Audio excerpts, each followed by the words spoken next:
Welcome to We Are Rock, the official podcast for Rivers of Hope Counseling. Now, let's join our hosts and guest therapist as they discuss this month's topic. Hello, everyone, and welcome to We Are Rock. I'm Claudia Morcello. Alex Jaquette. And I'm Jaime Quinteros.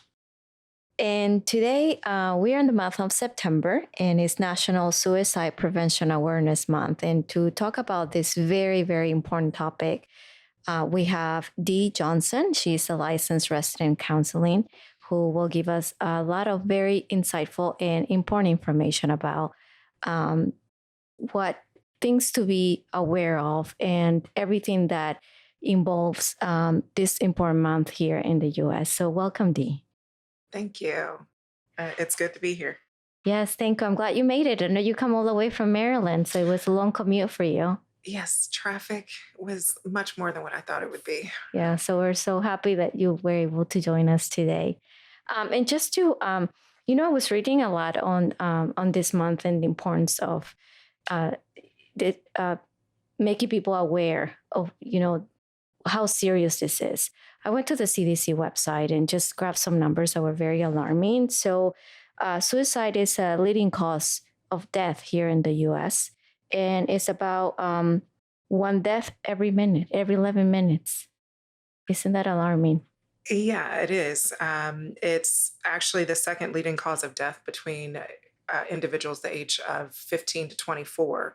And like you said, it is on average, one person every 11.1 minutes commits suicide. Wow. And that's gone up to that number since COVID, right? Yeah. And I think, thinking about COVID and the loss of connection that people have had with having to, stay in their homes has definitely played a role in that.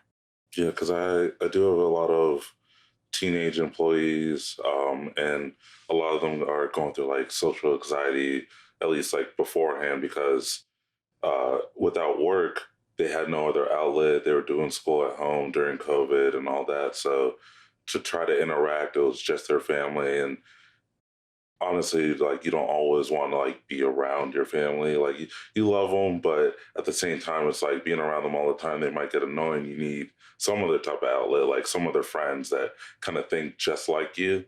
And that kind of got detached from a lot of the teenagers like throughout COVID. Yeah, I think the optimum word you said is detached. It goes back to our sense of wanting to be connected to others.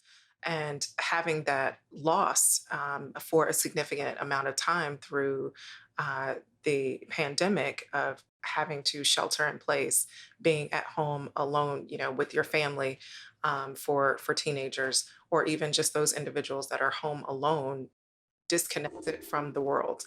I think, that is something, we really have to look at when we're thinking about suicide awareness. Yeah, and if you add to that, September, a lot of kids are going back to school. A lot of kids are moving out, going to college. So it's a mix of different emotions and changes. Yeah, this time of year, it does present a lot of anxiety, depression. I'm glad you mentioned about the kids going to college, because you have to think about that kid going to college for the first time, being away from their family, what that all brings about for them with anxiety and stress overall. Talking about that, is there a time of the season or is there a time of the year when it's more prevalent, when there's more cases of suicidal attempts, or there's more cases of suicidal thoughts? Or is it just year round? Is it before school? I've heard a lot about Christmas. Around Christmas time, depression is big because people are thinking about their families, their lost ones. But is that true? Is that something that... Yeah, it's definitely true. Seasonal affective disorder is a thing. Yeah. People think that that's, some made up thing, Right. but it's not. It really is one of those things where you see as the changing of the season, where in the spring where things are opening up, people aren't. Right. Literally, they're staying in the winter of their life. And that can be very depressing. That could lead to a lot of anxiety. And those stressors are major reasons or risk factors for someone committing suicide. And you mentioned school, and it's interesting because I don't know how true it is, but I heard that spring break was actually created because of so many college students attempting suicide during finals week. Okay. Yeah, right before exams, the stress of exams, the stress of their grades, the stress of not passing was getting to them. And there was a lot of suicide attempts. And that's why spring break was created, to give them a break right before the exams. I don't know how true that is. I heard this years ago. But that's interesting. Because usually they do it like halfway through. Like usually a college semester is about 16 weeks. So about 8 weeks in, they have spring break, and then they do another 8 weeks just to kind of have that break, take yourself off of it, and then come back into it once you get back. Spring break is around April or May. It's like probably in March. In March. Yeah. For high school, it's usually in April, and it's usually the week of Easter, the week before Easter, usually, and there's spring break on Easter. Yeah. Okay. Yeah, but I remember it was right before an exam. Okay. I remember it was right before an exam. It was, I believe, it was the final exams. The stress of final exams and cramming and all that, and not knowing what's going to happen, was so rough because final exams are heavy. Yeah. Heavily graded. And a lot of classes like that was it. You can do okay, or you can do well the entire year or the entire semester. Right. And then you get to the final exam, and that's it. You either pass or fail.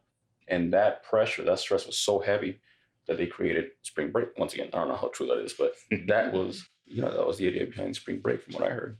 Yeah, and I think also parents somehow contribute to that, because I remember as I was growing up, my parents used to say, work hard so you can achieve good results. And, that pressure also comes from home. So you're trying to adjust to a new environment, trying to excel and do well in your school. And then you also have that if you want to call it stress or pressure from your family and your parents to excel and do so well. And sometimes it's hard to cope with that. Yeah, I think, in thinking about that too as well, you have to look at some of the primary drivers for someone who makes the decision to commit suicide. There's an inability to really solve problems and regulate their emotions. And you can see over time them having poor coping skills when it comes to stress or stress-related things happening in their life. And the motivation comes when they feel like there is no other answer, that this is the end. There's nothing else that's going to fix it. And I attended the Florida Behavioral Health Conference a couple weeks ago. And one of the suicide prevention workshops mentioned something very interesting, which I agree with.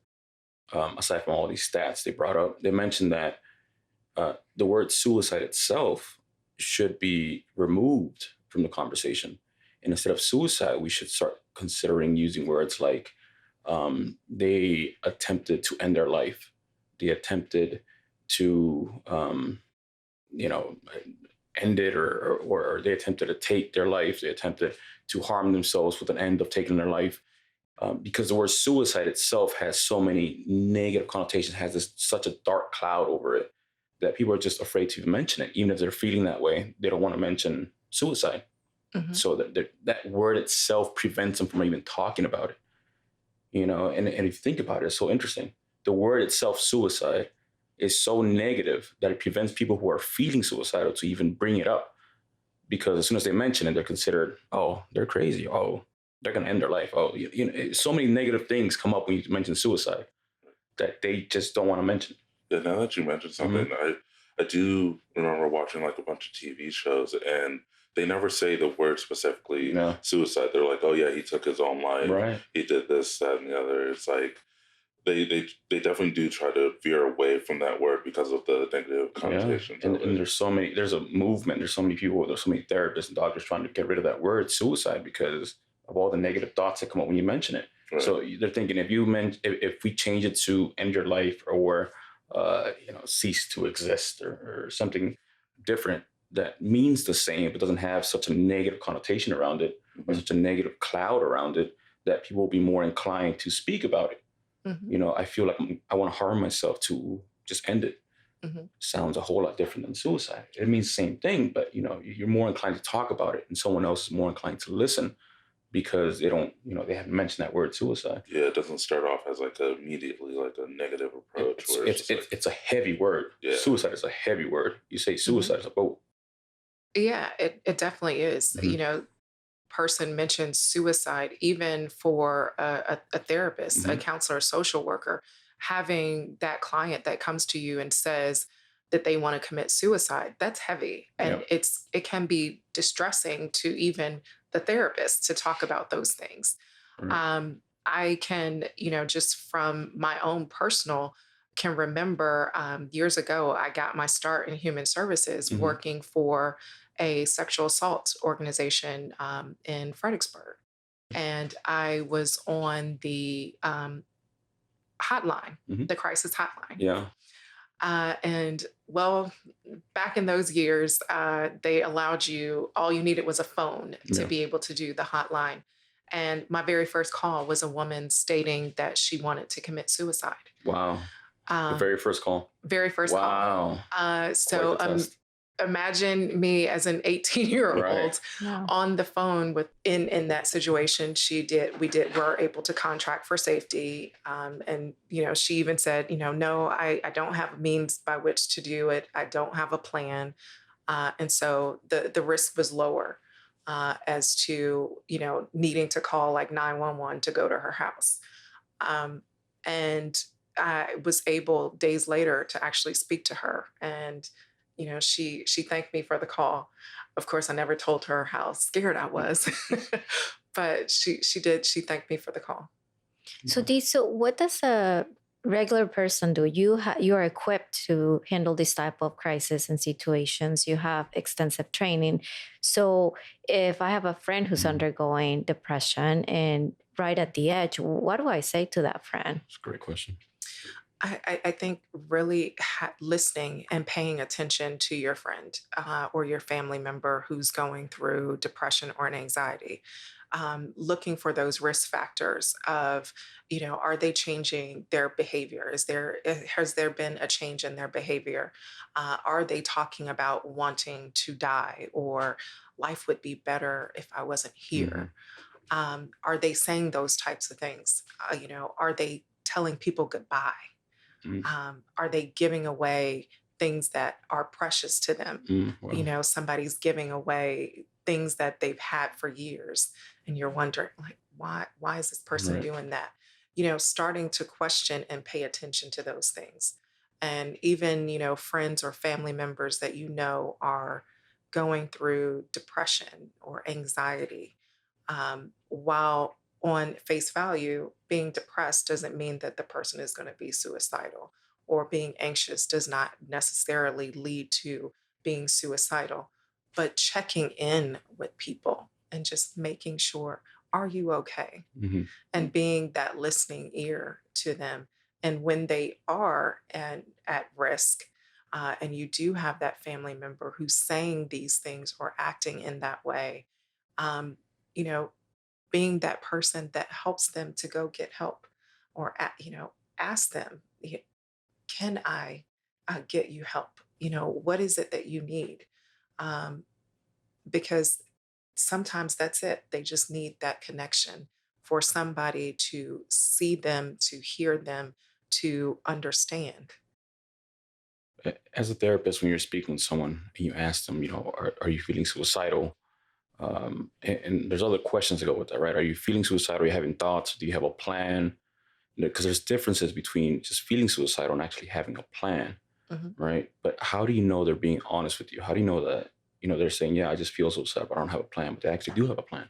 Like, is there a way of knowing, or do you guys actually know they're being honest? Do you have to take them for their word, or how does that work? In some instances, you have to take a person for their word. Right. However,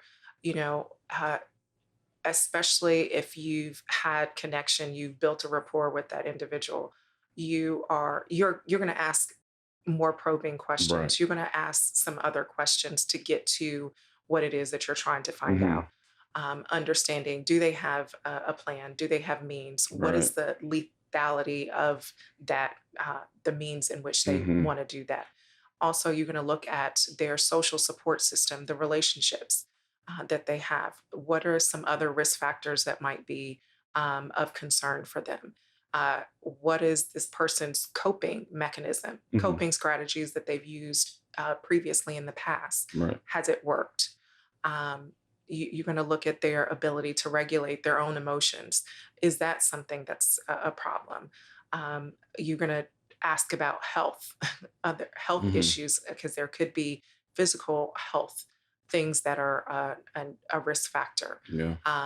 So there's a number of questions that you're just not going to leave it there. Right. Right. And take it, okay, well, you said no. Right. You said no. Okay. Okay. We're done with that now. Right. So going back to what Claudius had asked, us as just regular people that don't know much about this, if we notice some of these signs that you had mentioned, right? Somebody's giving away their stuff. Someone's talking a lot about, just saying goodbye and acting in a strange way in which we feel, okay, maybe some of the stuff they're going through, maybe some of the stuff they're doing is a bit suspicious. When is it time to call for help, and who do we call? Because I think we all think about 911, but is there someone else we can call? Who do we call for help when we notice these changes, these things happening, and when do we call? I think, immediate risk factors are when that person is telling you that they want to die. You need to get help. You take suicide ideation or attempts seriously. Right. That is a serious thing, or threats of suicide as serious. And they now, it's online where you can contact 988. So that's, you can actually call and text them. Wow. There's also a crisis text line as well. It's 741-741, and you would text hello to that number, and someone would be able to provide you assistance. Right. I think that's great that they have that online, because a lot of times calling 911, it's not always that police are trained in crisis management. Right. And you also talked about risk factors, and I have a little bit of difficulty identifying those risk factors in teenagers, for example, because they go through all these hormonal changes as they're growing, and they tend to isolate themselves. They tend to have less appetite. They tend to display a lot of the risk factors and symptoms that you mentioned. So, but it's part of their growing and their development. So how do you know they're not undergoing depression versus its normal development? I think that goes back to just being aware and asking questions. I think, you can't just chalk it up to, okay, he's self-isolating, he's in his room, he's just going through this phase in his life. I think that's when you have to ask the questions of your child or the teenager in your life, of what's going on, and be aware and pay attention to those things. There's going to be other changes, like you said, in sleeping. There might be changes in appetite. There's going to be changes with respect to school, where you have this A student who now just does not care and is not performing in class. There might be issues where there's extreme bouts of emotion or anger expressed by the teenager. So I think really knowing your children, paying attention to the signs, and you kind of get to know when it's a part of just normal development versus, okay, we need to start paying attention. Like, he's been in his room for several days now and hasn't come out. Somebody needs to go in and check just to make sure. Are there any specific factors that affect different genders? Because I know this is plainly out of experience, that a lot of young females deal with a lot of mental health issues right around the puberty, around the time of puberty. Is there stats that show that that's true? Is this just my personal experience? Is there anything that shows why that happens, or Well, it is. Uh, Statistics show that females actually attempt suicide more than Mm, males. And for younger females going through, as you said, puberty, mm-hmm, coming into themselves, um, that is a very difficult and can be a stressful time, yeah, especially with the fact that females are more social and emotional, mm-hmm, whereas boys aren't. mm-hmm, Not to say that they don't need that connection, right. but girls, females, women, we are more connected through our Mm-hmm, relationships. mm-hmm. And so those are significant risk factors for Yeah. girls. Right. From at least from my experience, at least like looking at the teenage girls, like back in my life, it's more so like I've seen a lot of them self harm more Mhm. than like you see like Yeah. guys would do like self harm. You see like the cuts on the arm, the cuts on the thigh, and all that, and you're just like the like is that a very high risk factor when they're is that like a coping mechanism or is that just like the self harm like a really big issue? Yeah. Females who are, or students, kids who are self harming are more likely to actually attempt suicide or have attempted suicide. And so it is a significant risk factor, especially when you look at the self harming, the type of self harming behavior. Mm-hmm. Okay. So for that female that you're seeing is cutting, that is definitely one of those risk factors that you want to look at with respect to the potential for suicidality. Okay. Wow. What else as parents? Are there any other factors we got to look at? I know you mentioned, the whole attitude and spurts of attitude and not coming out of the room, maybe not eating, not doing as well in school as they usually do. Is there anything else that we're missing? Let's say they're saying certain things that we're like, you weren't saying that before. Is it cursing? The cursing has gone up and they've never cursed before, or is there anything like that we should look out for as parents? There are signs of, okay, their mentality is changing and not in a good way. You know. Yeah, I mean, I think everything that you mentioned is important. The other piece is, having your kids say things like, I wonder what life would be like if I wasn't here, Hmm. or you know, life would just be better if I wasn't here. And in saying these things, constantly talking about life as if they weren't here, that things would be better if they just did not exist. Right. I don't want to exist.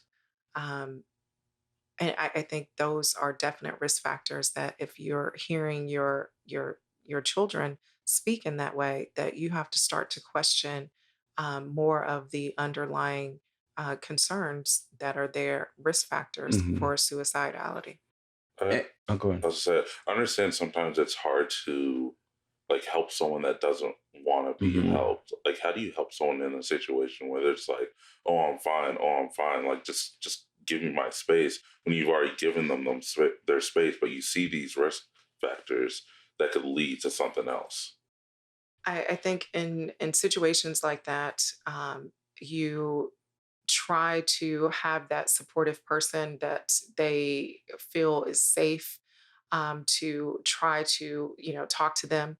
But if you do have that person that does not, is I'm fine, but is exhibiting those risk factors, it may be time to go to a professional to see, calling crisis help, to see about hospitalization Hmm. or some other uh, treatment options for that person.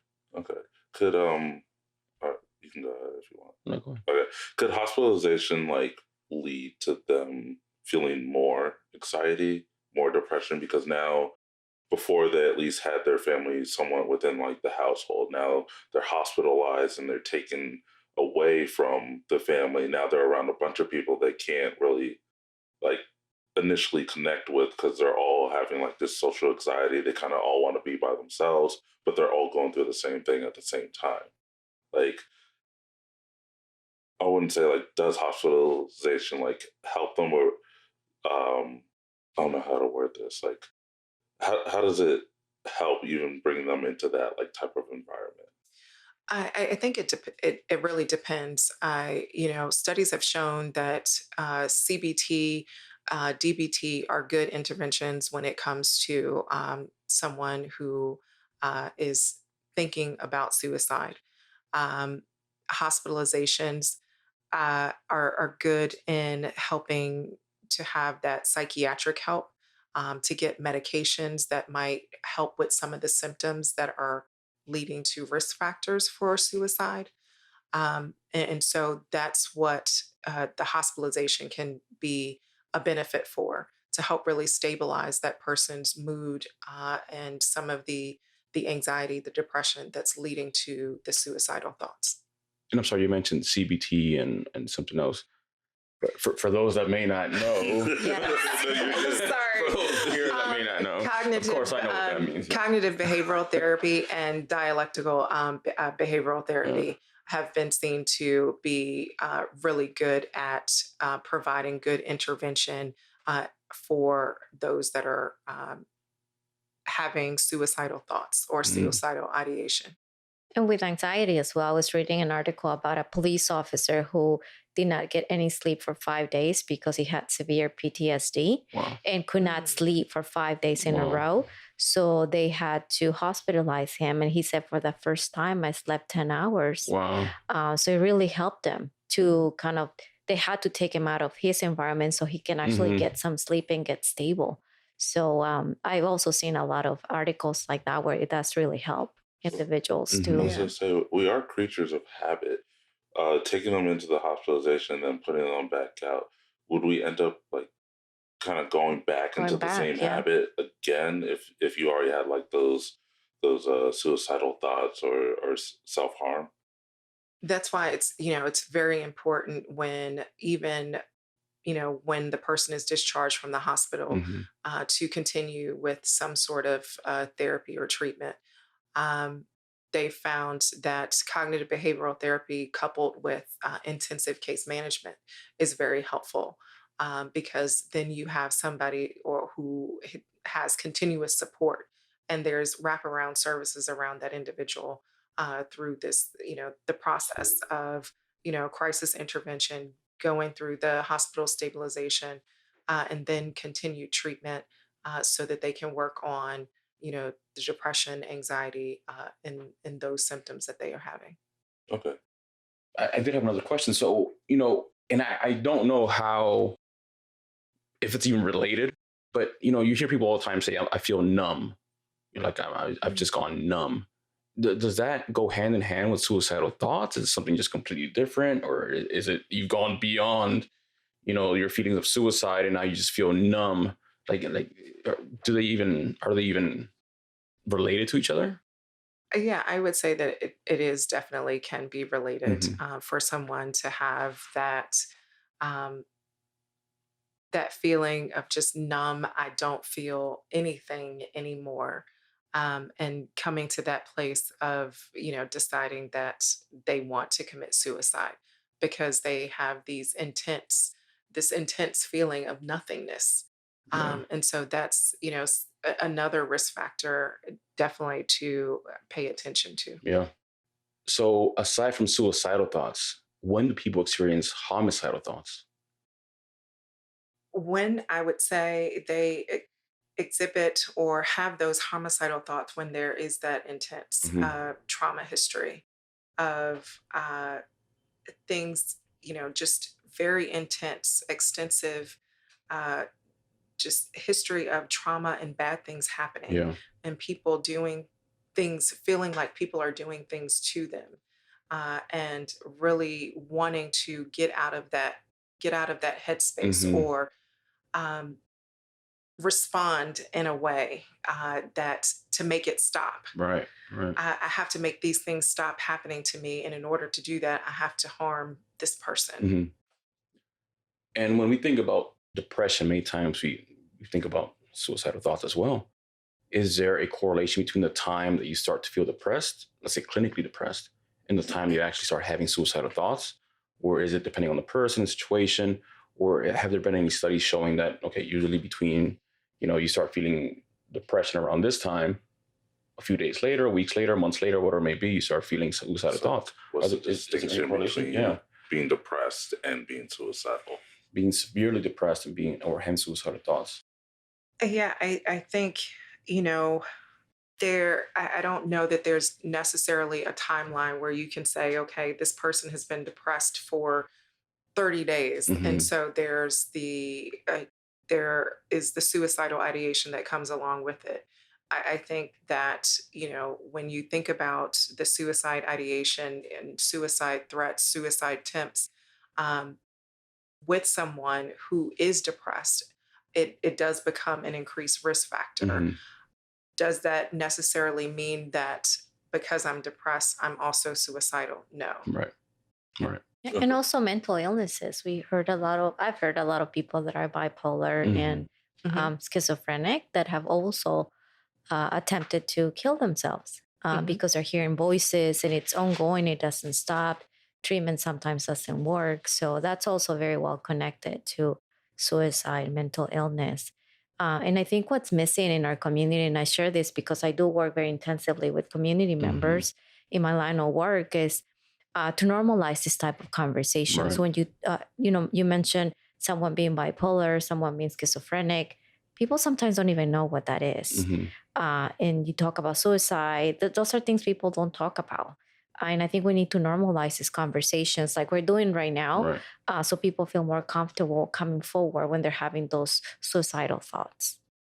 Yeah, and I think that goes back to what you were saying, Jaime, about changing just the language of making it so it's easier for people to talk about than using that word of suicide because of the connotations that come with it. But we do see that, research has shown that people that have schizophrenia, bipolar, these disorders, that they are of higher risk for suicidal ideation, as well as for suicide attempts. And you're right, Claudia, because I know in our community, we don't talk about suicide. Like we never discuss suicide. Like if somebody takes their own life, it's like, whoa. Yeah. Like whoa. Yeah, we never talk about suicide. Even after it happens, we don't talk about it. Yeah, we don't, right. Yeah. Even after it's just like happens. He's no longer with us. Yeah, you just don't talk about it. And you're right. We have to normalize the discussion because it's something that happens. It's something that can be affecting you. It's something that I think if we were more open to discussing it, whether it's language or just more open to discussing things, I think it's something that can be prevented in many circumstances. Right.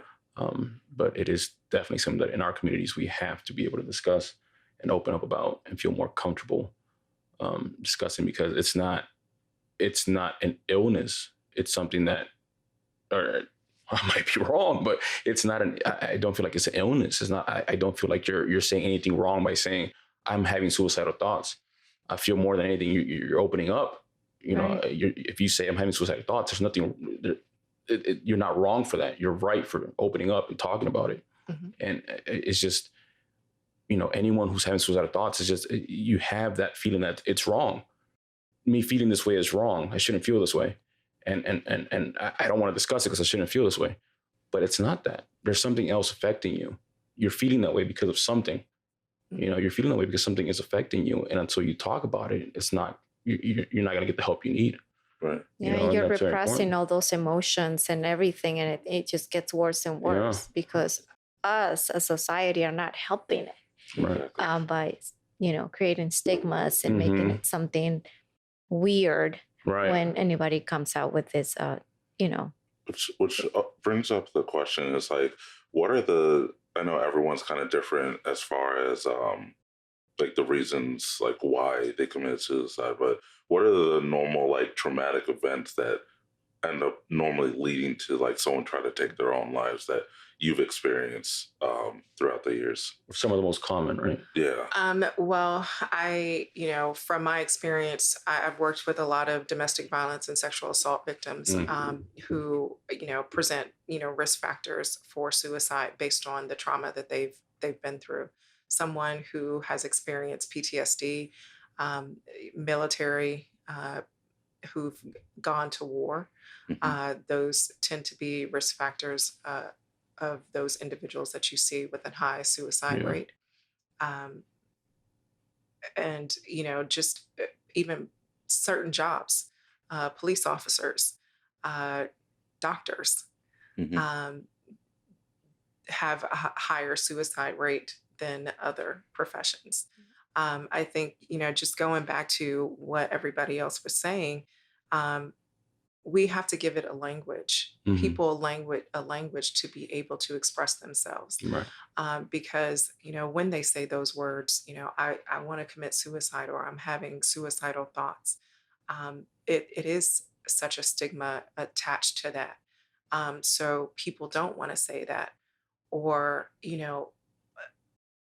depending upon, where you're from, your family, your culture, of, when somebody says that, you go, oh no, that's just Tony. Tony's always like that. But then, when Tony actually takes his life, right. You're at a loss for words. They we had don't no know. idea. We had no clue. We had no idea. We had no clue. He was always so happy. Yeah.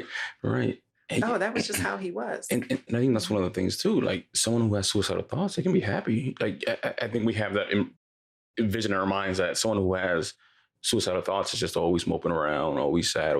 But that's not always the case. No, it's not. Just like, that depressed person, that doesn't mean that they're going to be staying in their room. Right. That depressed person might go to work every day, might even go out to family outings, go and to social things. But inside, it's a different story. Even that person that has anxiety, right? Our normal way of viewing what anxiety looks like, that's not always the case. Which I was listening to something the other day, and they were bringing up anxiety and then like family and all that. They're like usually around like the holidays is usually when people feel more anxious because like. It's usually from like a parent to the kid's standpoint. Like they compare their kids too much, and all their kids are always like so anxious to like, do I want to go back home to be compared to my older brother that's doing so much better than I am? And then it's like I feel like that brings on so much anxiety. At least like going back to the family, at least from a parent standpoint and down. And I feel like a lot of parents don't try to do that, but they end up doing it anyway. They're like, oh, your sister's doing such a great job. Like, why can't you do better?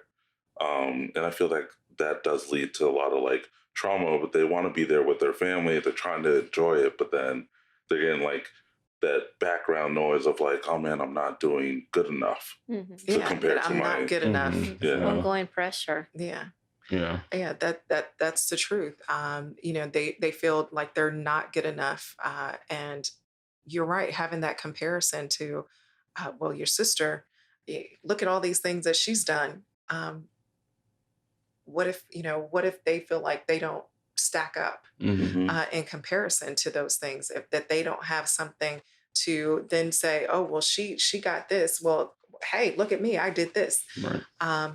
That can be, that's very stressful. And that's a heavy weight for people when they don't feel like they're good enough. Even in their family circle. And they start to, as you say, shy away from those interactions. Right. Which I feel like you see it a lot more in social media now, especially like when it comes to comparing. It's like, oh, we went to the same school together, but now they're driving a BMW and I'm still driving my like 2007 Honda Civic, And I feel like that just kind of adds on to everything that's going on in their life, that they don't actually see the actual picture. That person could be struggling trying to pay for that BMW, but you don't see it because on Instagram, it just shows them posing next to their BMW like, oh, hey, look at my car. And I think that goes to, talking about those protective factors that when somebody is at risk for suicide or suicide ideation or suicide attempts, those protective factors that keep them from doing actually committing suicide.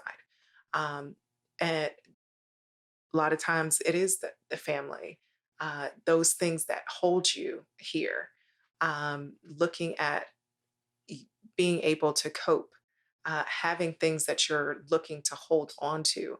So that person who's looking towards the future, um, I think that's important to also consider. Yeah, I think it's tough because like we had just mentioned, you expect someone who has suicidal thoughts to always be moping around, like Eeyore from Winnie the Pooh, just moping around. But it's not always like that. It could be that person that's like Tigger, just bouncing around and always happy and energetic. But you don't know when they get home how they're going to be. You don't know what they're going through. Which, in high school, actually, I just graduated right when this happened. The year after I graduated, there's this one kid, happiest kid can be, would roll around like everyone knew him as like the happy kid, brought happiness to other people, including himself. Saw no signs, but then he had a football injury that led to a concussion. I think he ended up going to sleep. And then his mom ended up finding him later on, like hanging himself in his room. And then he ended up passing away. So like, how often do you see that like head traumas will lead to certain like suicidal intent? I think, it's not just head traumas, but other health issues as being risk factors. So that's definitely something, as a therapist, that when you're doing an assessment with someone, that you ask about, because those things are risk factors, especially when you're looking at terminal illnesses, or something of that nature that's life changing, or life altering type of illness. And I think dealing with head trauma and having previous experience working with individuals with brain injury, um, that can be very traumatic in and of itself. Yeah. Because I have always said that working with someone who has a brain injury, um, it's like almost dealing with three people, because you're working with that individual that you have in front of you, you're working with the person that they used to be, and you're working with that person that they think that they are. And those three people don't necessarily mesh well together. Right. How about with, go ahead. I was gonna say they did end up he did end up dying that night, but they did end up giving his brain to science to try to like research as to like what went on, because they saw no signs at all of like him even doing that. I think the only signs that they may have seen was like the days after the concussion, which was like your normal like every day. It's like the light being like too bright, your hearing and all that. And it's interesting you mentioned that, because there's so many movies and so many documentaries now, and so much in the news about these players that have gone through concussions, football players, NFL players that have gone through concussion after concussion after concussion. And in their later years, they suffered through so many different mental health issues, aside from physical issues, mental health issues. And so many of them have taken their own lives. And it wasn't until so many of them took their own lives that they started looking at it like, whoa, maybe there's a correlation between all these concussions, head injuries, head trauma, and the mental health issues they were having.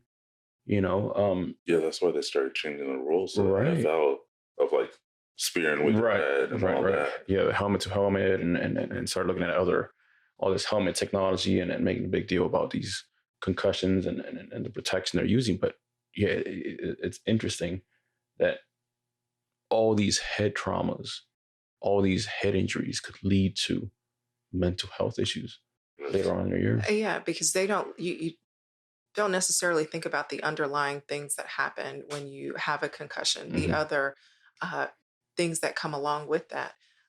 And, in that instance, there could have been things that he was dealing with that he just did not express to others. And you do find that with these concussions, when you have one, you're that much more likely to have another. and then having those compounded head injuries has an impact. And a lot of times, when I worked in brain injury, what you would see is sometimes the family didn't notice.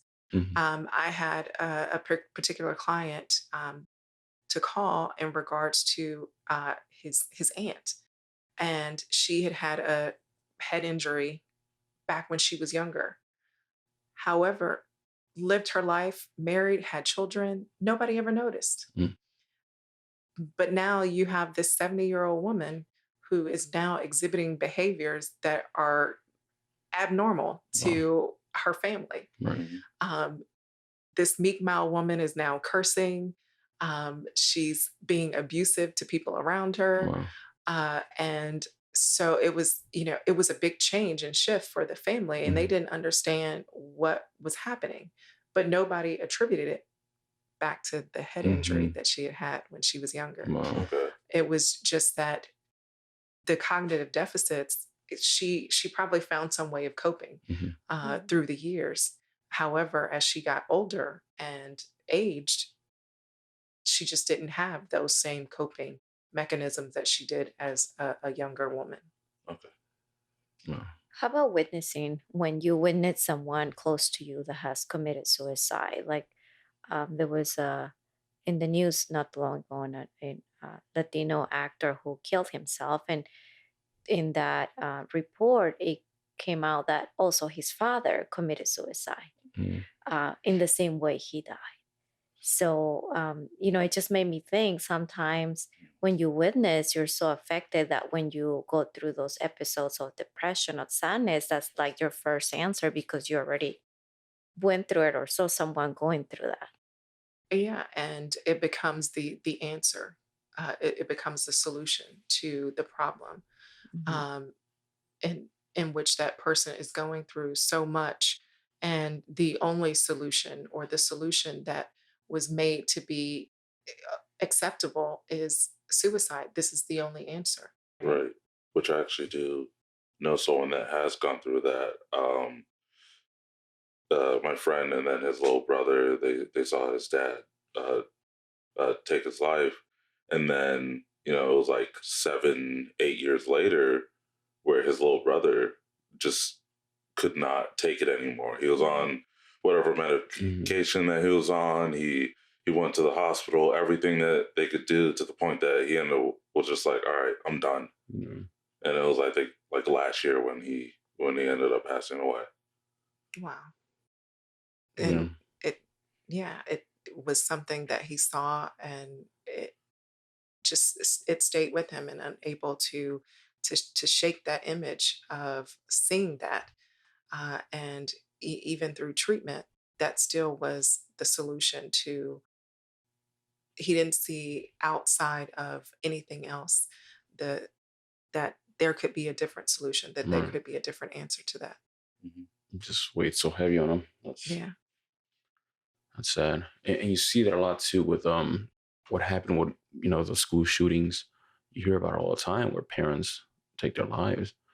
Um, and you just got to think like they just couldn't cope with it, and it's man, your heart just feels so heavy when you hear that. That a parent took their life because they couldn't deal with their kid losing life, which I mean I can't even imagine what that would feel like. That's heavy. That's heavy, and it's just stuff you think about. Like you were telling us a story about a group of people that saw a suicide, and it's you think about the people too. It's like they were witness to that. Like that's trauma. That's heavy stuff you just witnessed. You just witnessed somebody take their own life, and it's like what's going through your mind when you see that? Like how do you cope with that? How do you deal with that?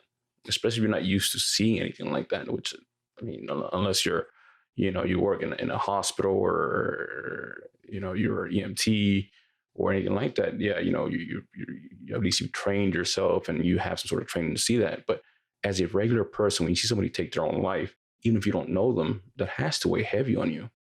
And it's how do you cope with that? Mhm. Yeah, and it goes back to, being having that opportunity to have those that support you, Yeah. to talk about the things that you're feeling, that what you saw, um, and even, having therapy as an option. A lot of times people don't even think that therapy is an option, Hmm. and just being open to that, uh, the ability to heal in that way. Right. Okay. What are some of the best ways to seek help if you feel bold enough in that situation to like kind of reach out, or if you know someone? I'll tell you the answer to that one. Yeah. riversofhopecounseling.com. That's the best way with you. Or, reach out, man. Yeah. But you gotta hit everyone in all the states, man.